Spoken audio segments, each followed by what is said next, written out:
Over 50? 4 quadriceps VMO strengthening exercises for painful knees. Let's have a conversation.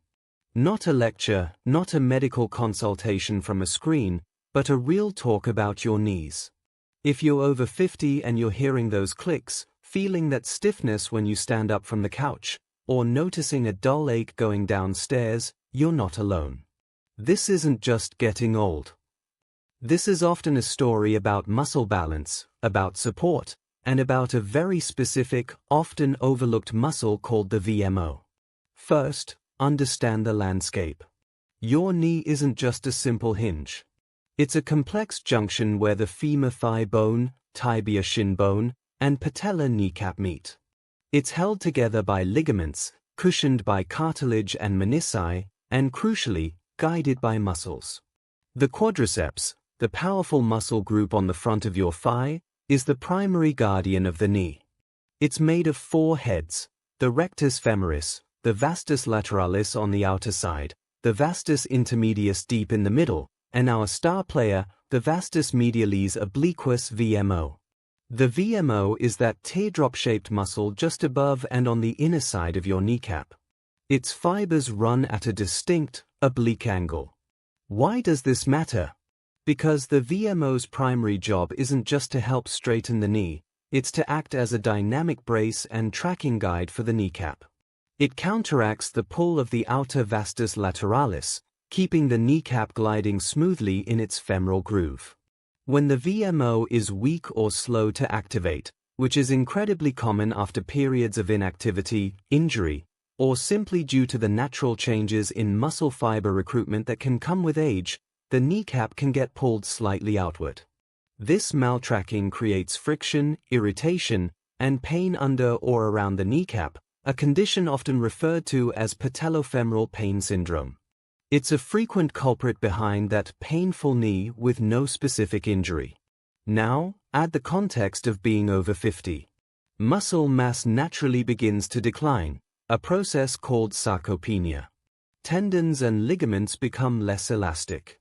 The cartilage may have seen a bit of wear. The body's ability to recover from inflammation is a tad slower. This isn't a reason to avoid movement. It's the most compelling reason to embrace intelligent, targeted movement. Heavy, high-impact loading might be your enemy. But precise, controlled, and consistent strengthening is your absolute best friend. The goal shifts from building explosive power to building resilient, enduring support. We're not training for a sprint, we're training for a lifelong, pain-free walk. The philosophy here is neuromuscular re-education. We must first wake up the VMO, teach your brain to reconnect with that specific muscle, and then gradually integrate it into functional patterns. We prioritize form over range of motion, control over speed, and consistency over intensity. Pain is not your gauge. A gentle, deep muscular fatigue is. You should feel it in the meat of your inner thigh, not as a sharp, joint-based pain in the knee itself. If the latter happens, we regress the exercise. There is no shame in taking a step back, it's a strategic move forward. Before we begin any exercise, 2 non-negotiable principles. 1. Warm up, never start cold. 5 minutes of gentle movement is essential.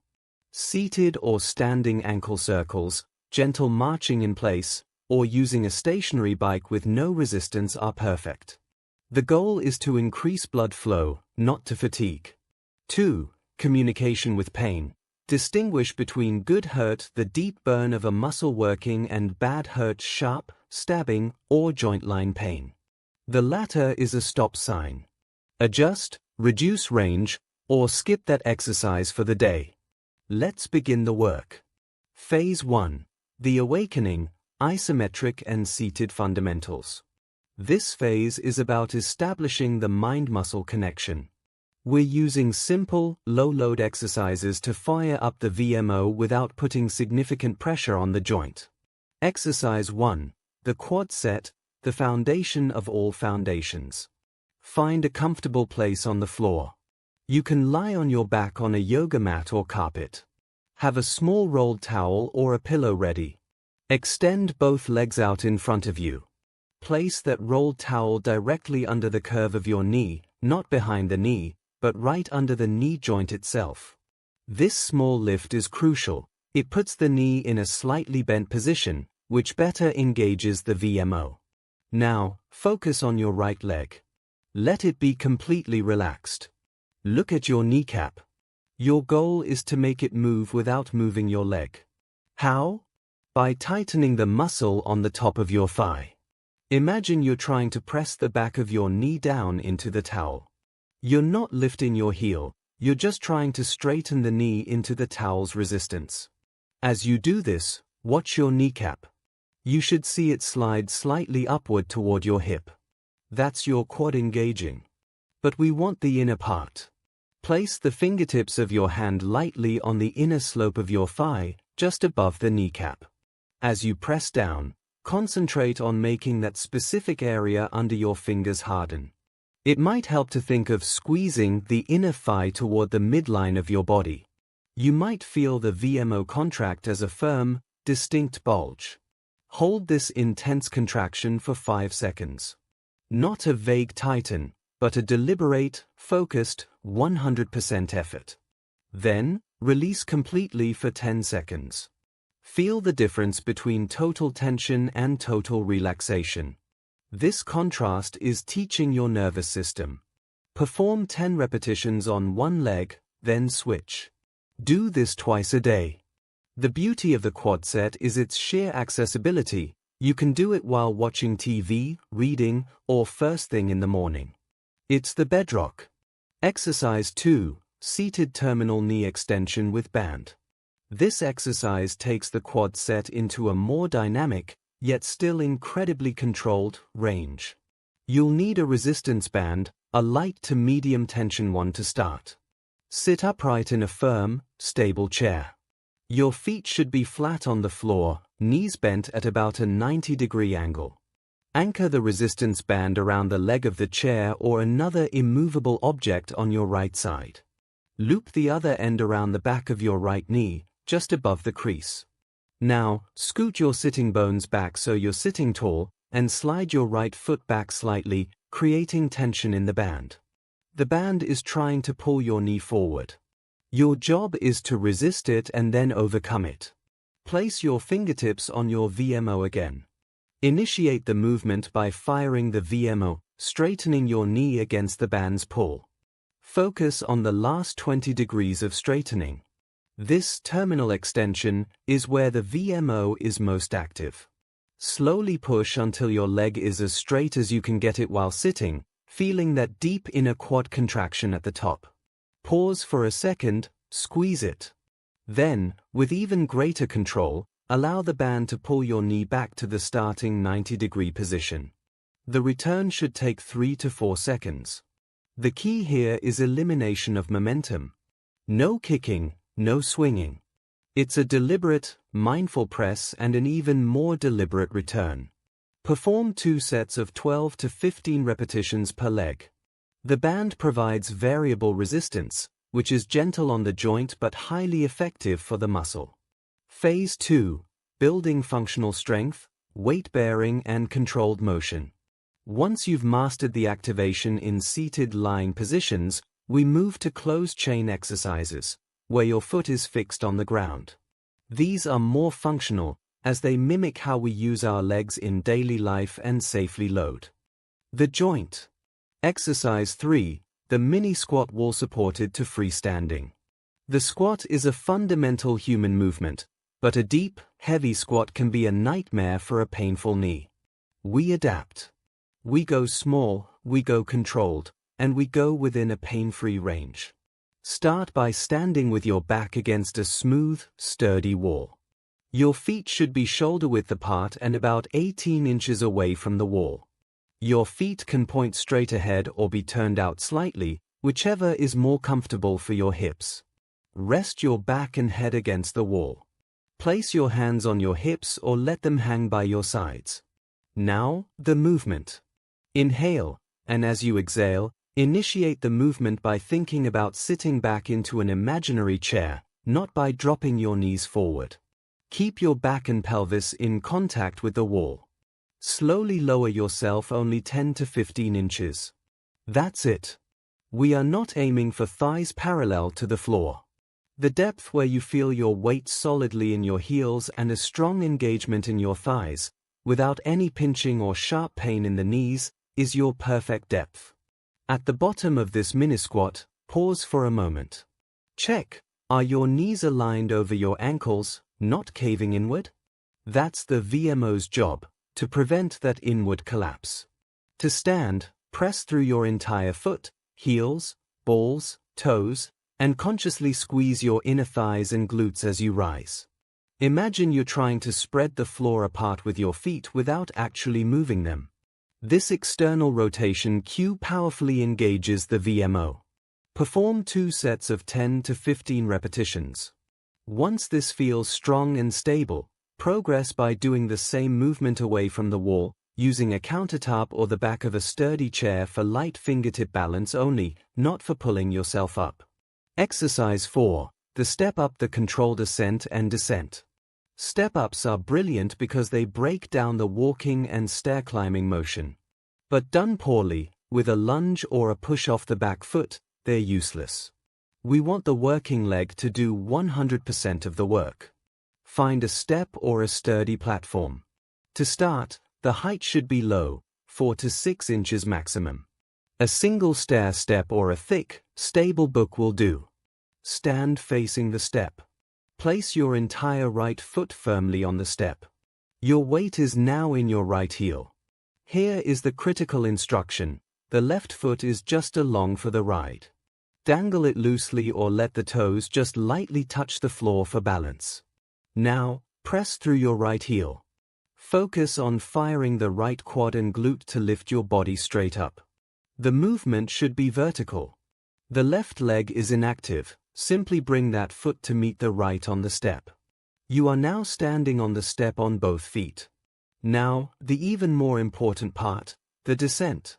Shift your weight entirely back to the right leg. Slowly, with excruciating control, lower your left foot back to the floor. Take a full 3 to 5 seconds to lower it. The entire focus is on the right leg's eccentric lengthening contraction as it controls your body weight down. This eccentric loading is phenomenal for building tendon and muscle strength safely. Once the left foot touches, reset and repeat. The entire cycle is slow and methodical. Perform 2 sets of 8 to 10 repetitions per leg. The moment you feel you're pushing off with the back leg or lunging upward, the step is too high. Lower it. Quality is everything. Phase 3.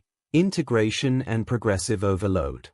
As your knees become more robust and your VMO more responsive, we can introduce slightly more challenging movements that continue to build resilience. Exercise 5. The Bulgarian split squat regressed version. This is a fantastic single leg strength builder, but the traditional version can be intense. We'll regress it significantly. You'll need that stable chair or a low bench behind you. Stand about 2 feet in front of the chair, facing away from it. Extend your right leg back and place the top of your right foot on the seat of the chair. Your supporting left foot should be far enough forward that when you lower yourself, your left knee stays directly above your ankle, not shooting forward past your toes. You can hold onto the back of another chair or a countertop for balance. Now, lower your body straight down. The motion is primarily in the hip and knee of the front leg. Your torso will naturally lean forward slightly to maintain balance. This is fine.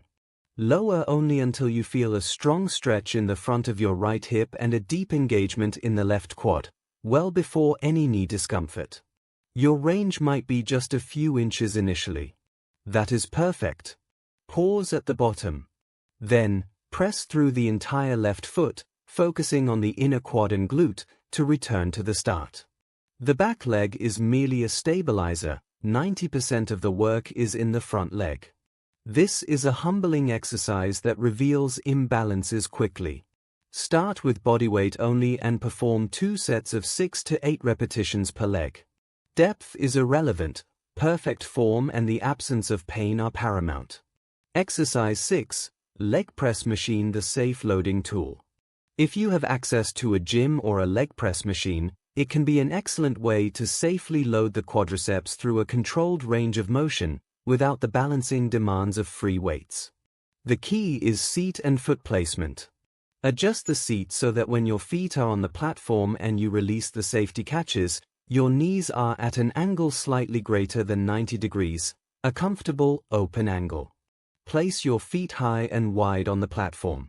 A high placement so the heels are near the top of the footplate reduces shearing force on the knee. A wider than shoulder width stance with toes pointed out about 30 degrees encourages internal rotation and VMO activation. Unlock the safety handles. Now, instead of just pushing, follow this protocol. Lower the weight slowly, a 4-second count. Feel the stretch in your quads. Before you reach a depth where your back or pelvis starts to curl off the seat, stop. This is your safe, individual range. Now, press. But as you press, focus on one specific cue. At the top of the movement, do not lock out your knees. Stop just shy of full extension, and consciously try to push the platform away with your heels. This heel drive cue, combined with not locking out, keeps constant tension on the quads and is remarkably protective of the knee joint. Use a light weight that allows you to perform 2 to 3 sets of 12 to 15 slow, controlled repetitions with perfect form. The burn should be in your thighs, not your knees. The supporting cast, it's not just the quads. A strong VMO is vital, but it doesn't work in isolation. Knee health is an ecosystem. Times the glutes. Your butt muscles are the primary stabilizers of your pelvis and hips. Weak glutes, especially the gluteus medius on the side, lead to the knee collapsing inward valgus during movement, overloading the structures. Incorporate side-lying leg lifts, clamshells, and standing hip abductions with a band. Times the hamstrings and calves. The muscles on the back of your thigh and your calf are crucial for absorbing force and providing posterior stability to the knee. Gentle seated or lying hamstring curls with a band or machine and seated or standing calf raises are excellent complements. Times mobility. Strength without movement range is rigid and prone to injury. Gentle mobility work for the hips and ankles takes pressure off the knees. Simple circles and controlled movements of these joints are beneficial. The daily practice, beyond the exercises. This journey is about more than just 3 weekly workouts. It's a shift in how you move through your world. Times walking, don't underestimate it. A consistent, brisk daily walk on even ground is therapeutic. Focus on a good heel-to-toe roll-off and maintain a comfortable stride length. Times listening to your body, some days will be better than others. Honor that. If you have a flare-up of pain, revert to phase 1 isometrics and gentle movement. Ice after exercise if you have noticeable swelling, but heat before to warm stiff tissues. Times nutrition and hydration. Muscles and connective tissues need protein for repair and water for lubrication and nutrient transport. A balanced diet rich in anti-inflammatory foods, omega-3s, colorful fruits and vegetables supports the process from within. Times patience and consistency. You did not develop knee pain overnight, and you will not resolve it overnight. This is a marathon. The goal is not a six-pack on your quads. It's the ability to play with your grandchildren, to travel, to garden, to move through your life with confidence and without fear of the next step. Celebrate the small victories, the stairs that feel easier, the morning stiffness that subsides quicker. When to seek professional guidance. This guide is a powerful starting point. However, you are the expert on your own body, and a skilled professional can provide irreplaceable insight. Consider consulting a physical therapist or a certified athletic trainer who works with an older adult population. They can times provide a specific diagnosis for your knee pain. Times assess your individual movement patterns and imbalances. Times hands-on manually activate your VMO. Times prescribe a tailored program and progress it safely. Times use modalities like taping or biofeedback to enhance your retraining. Start this journey not with a sense of dread over a failing joint, but with curiosity and empowerment. Your body is designed to adapt and strengthen at any age. By focusing on the precise, intelligent strengthening of your quadriceps, and particularly that vital, stabilizing VMO, you are not just masking knee pain. You are addressing its root cause, rebuilding the foundational support your knees crave, and reclaiming your right to move freely, strongly, and without pain. The first step is the decision to begin. The next step is a simple quad set. Let's start there.